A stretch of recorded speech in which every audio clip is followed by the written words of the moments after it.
Hi, this is Chuck. Welcome to our video question of the week. This week's question comes in from Jim in Missouri, and he asks, is it possible to track customer satisfaction as a contractor?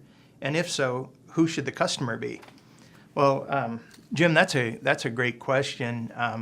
As we often have several customers, we have, as a contractor, we have the architects, the engineers that we deal with, the consultants, the general contractors, and we have the owner representatives, and we have the end users of the technology itself. So it's kind of hard in our case to really identify who the customer should be in terms of customer satisfaction. Obviously, we want to have the highest level of customer satisfaction with all the groups involved.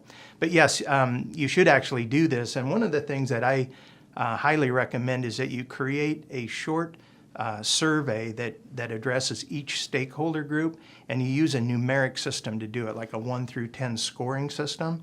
And the reason that's important is that you'll want to, and I assume that you're going to have good scores on all this, so you'll want to use that as a marketing tool later on. So having the numeric values to put to this make a lot of sense. So create like a 5 to 10 question survey that you can give out to each of these stakeholders, and then that will actually help you separate to see how well you're doing, on the contracting side versus on the end user side. So you might have real high scores with the actual end users themselves, but you may not be the easiest company to do business with, let's say, on the construction side of thing, or the contract, working with the architects or whatever. So you can keep those two things separately, but you should get that satisfaction criteria back from both groups there independently.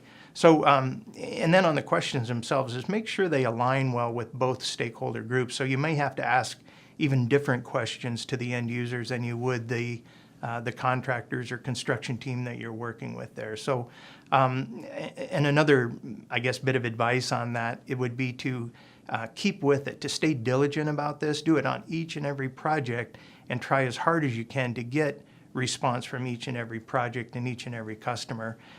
The other thing I would suggest is having a specific person in your company be responsible for this, maybe somebody from the administrative group rather than sales or the technical team, so that you're making sure that each and every time out you get this kind of thing. And this is the type of thing that people drop the ball on. So make sure that you don't do that. Stay diligent with it, keep at it.